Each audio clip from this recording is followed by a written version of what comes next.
नमस्कार। स्वागत है आपका Mahabharat the complete saga season 3 में। आज हम उद्योग पर्व के एक बहुत ही महत्वपूर्ण और मार्मिक हिस्से की गहराई में उतरेंगे, अंबोपाख्यान पर्व। लेकिन इससे पहले पिछले पड़ाव पर एक नजर डाल लेते हैं। रथ तीर्थ संख्यान पर्व में हमने देखा था कि कैसे दोनों सेनाओं के योद्धाओं का वर्गीकरण हुआ। जी, कौन महारथी है, कौन अतिरथी, कौन एक साथ कितने योद्धाओं से लड़ सकता है। हाँ, एक तरह से युद्ध के मैदान की पूरी पावर रैंकिंग तैयार हो चुकी थी। और अब कहानी युद्ध की रणनीतियों से हटकर एक बहुत ही पर्सनल मोड़ लेती है। ये कहानी है प्रतिशोध की, हठ की और नियति की। ये कहानी है अंबा की, जिसके अपमान की आग ने भीष्म जैसे अडिग योद्धा के अंत की नींव रखी। और हम देखेंगे कि कैसे एक स्वयंवर, 3 राजकुमारियां और एक प्रतिज्ञा महाभारत के युद्ध की दिशा हमेशा के लिए बदल देते हैं। तो चलिए इस कहानी के पन्ने पलटते हैं। शुरुआत होती है काशीराज के भव्य स्वयंवर से। जी, जहां उनकी 3 बेटियां अंबा, अंबिका और अंबालिका अपना जीवन साथी चुनने के लिए उपस्थित थीं। माहौल तो उत्सव का था, लेकिन ज्यादा देर तक नहीं रहा। बिल्कुल, क्योंकि उस सभा में हस्तिनापुर से भीष्म भी पहुंचे थे। लेकिन अपने लिए नहीं, अपने सौतेले भाई विचित्रवीर्य के लिए। और यहाँ एक ध्यान देने वाली बात है कि भीष्म ने तो आजीवन ब्रह्मचर्य की प्रतिज्ञा ली थी, लेकिन अपने राज्य और कुल के भविष्य के लिए वो किसी भी सीमा तक जाने को तैयार थे। तो उन्होंने क्या किया? उन्होंने वहां मौजूद सभी राजाओं को चुनौती दी और अकेले ही तीनों राजकुमारियों का हरण कर हस्तिनापुर के लिए निकल पड़े। भीष्म का तीनों राजकुमारियों को इस तरह बलपूर्वक ले जाना, ये उस समय के क्षत्रिय धर्म के हिसाब से शायद वीरता थी। शायद थी, पर आज के नजरिए से देखें तो ये तो एक अपहरण है। यही तो महाभारत की खासियत है।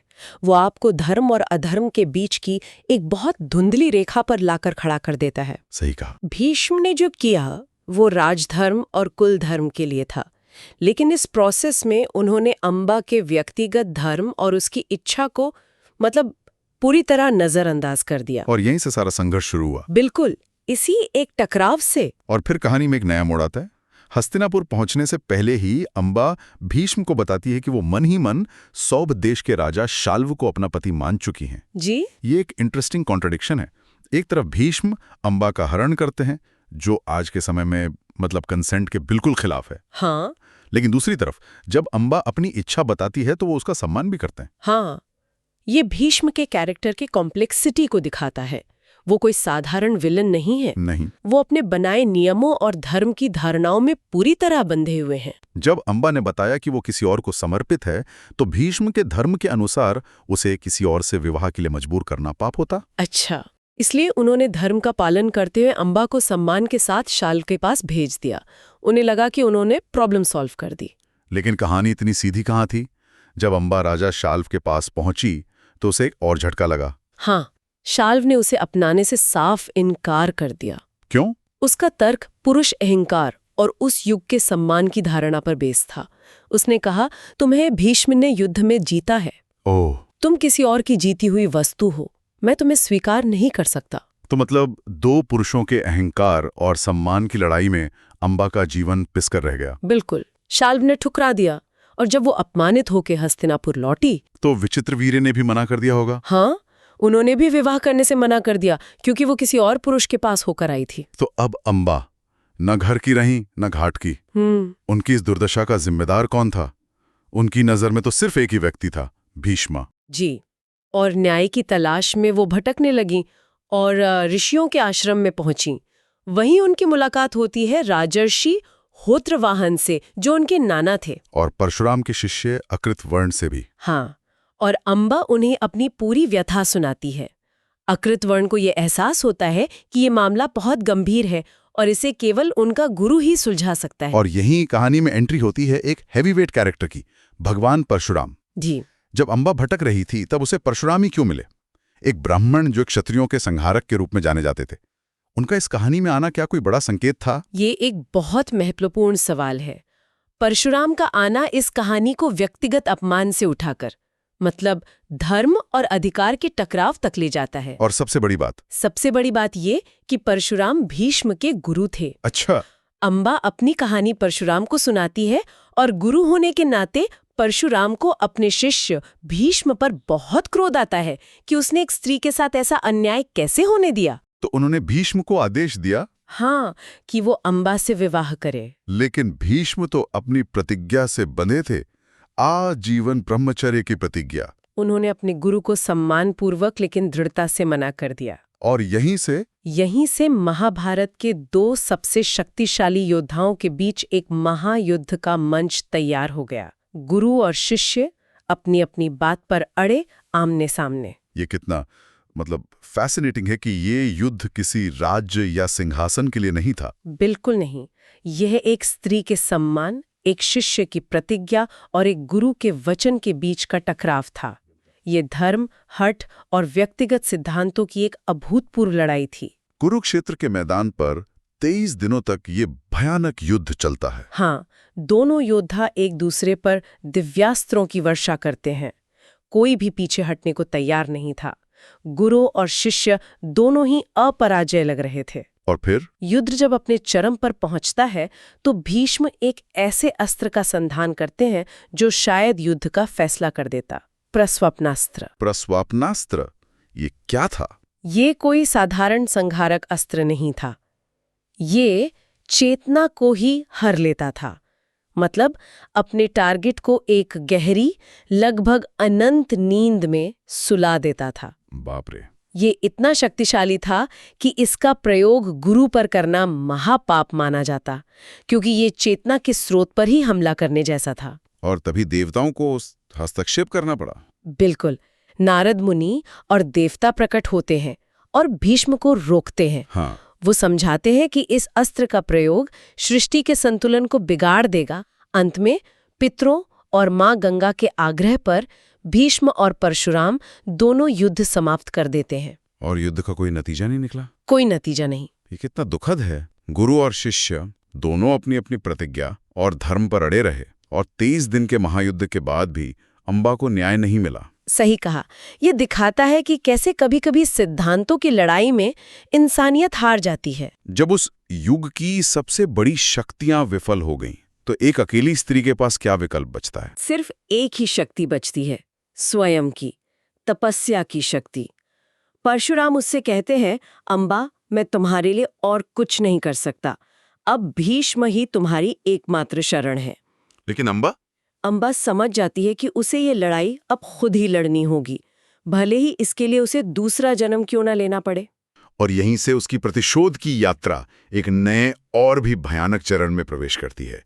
वो न्याय की उम्मीद छोड़कर प्रतिशोध के मार्ग पर चल बढ़ती है। हाँ, वो भीष्म को मारने के संकल्प के साथ कठोर तपस्या करती है।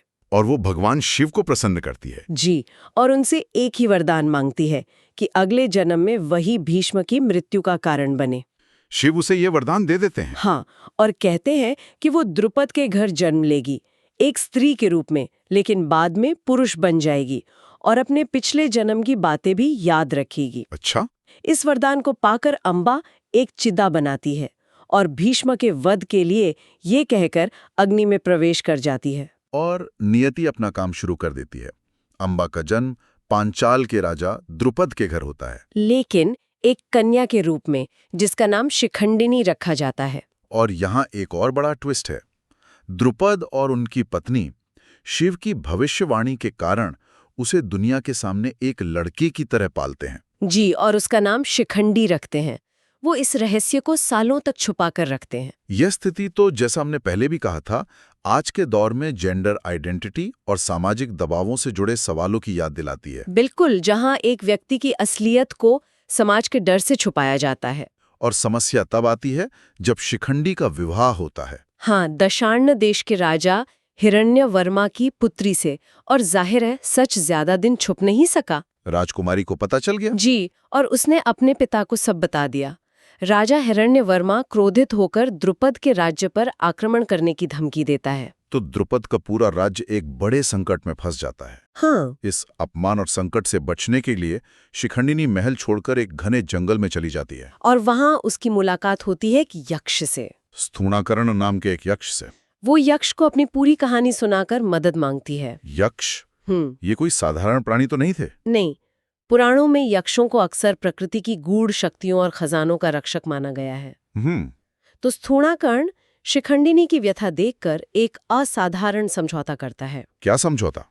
वो कुछ समय के लिए अपना पुरुषत्व उसे उधार दे देता है और उसका स्त्रीत्व खुद धारण कर लेता है। क्या? हाँ, इस शर्त पर कि काम पूरा होने पर शिखंडी को वापस आकर लिंग बदलना होगा। तो शिखंडी अब सचमुच एक पुरुष बन गया? हाँ, और वो अपने राज्य वापस जाकर अपने ससुर हिरण्यवर्मा के सामने ये साबित कर देता है, जिससे युद्ध टल जाता है। लेकिन कहानी में अभी एक और मोड़ बाकी था। बिल्कुल। कुछ समय बाद यक्षों के राजा कुबेर स्थूणाकर्ण के इलाके में आते हैं और उसे स्त्री रूप में देखकर क्रोधित हो जाते हैं और उसे श्राप दे देते हैं। हाँ, वो उसे श्राप देते हैं कि वो तब तक स्त्री ही बना रहेगा जब तक शिखंडी की मृत्यु नहीं हो जाती। इसका मतलब शिखंडी अब हमेशा के लिए पुरुष बना रहेगा। बिल्कुल। और जब ये बात भीष्म तक पहुंचती है तो वो ये निश्चय करते हैं कि क्योंकि शिखंडी का जन्म एक स्त्री के रूप में हुआ था, वो उस पर कभी शस्त्र नहीं उठाएंगे, चाहे वो सामने पुरुष बनकर ही क्यों ना खड़ा हो। जी। और यही अंबा का वरदान और भीष्म की प्रतिज्ञा एक दूसरे से टकराकर नियति का वो रास्ता बनाते हैं जो सीधा कुरुक्षेत्र के 10वें दिन जाकर खत्म होगा। अंबा की व्यक्तिगत प्रतिशोध की कहानी ने तो भीष्म की मृत्यु का मंच तैयार कर दिया, लेकिन दूसरी तरफ हस्तिनापुर में युद्ध की तैयारियां भी अंतिम चरण में थीं। हाँ, अंबुपाख्यान पर्व के अंत में युद्ध की निश्चितता साफ हो जाती है। दुर्योधन अपनी सेना के महारथियों से, मतलब भीष्म, द्रोण, कृप से उनकी व्यक्तिगत शक्ति के बारे में पूछता है और सब अपनी अपनी क्षमता का बखान करते हैं। जी, भीष्म कहते हैं कि वो रोज 10,000 योद्धाओं का संहार कर सकते हैं, लेकिन पांडवों को नहीं मारेंगे। द्रोण और भी शक्तिशाली होने का दावा करते हैं, लेकिन अर्जुन से अपने विशेष स्नेह की बात भी कहते हैं। और दूसरी तरफ पांडव भी अपनी शक्ति का आकलन करते हैं। माहौल पूरी तरह से युद्ध में हो चुका था। और अंत में उद्योग पर्व का समापन होता है दोनों सेनाओं के कुरुक्षेत्र की ओर प्रस्थान करने के साथ। शांति के सारे प्रयास, श्री कृष्ण की मध्यस्थता, सब कुछ विफल हो चुका है। हाँ, अंबा के प्रतिशोध ने भीष्म के पतन की भूमिका लिख दी है। अब सिर्फ युद्ध ही एकमात्र विकल्प बचा है। तो उद्योग पर्व हमें शांति की असफल कोशिशों से लेकर व्यक्तिगत प्रतिशोध की उन गहराइयों तक ले जाता है जो अंततः महायुद्ध की नींव बनती हैं।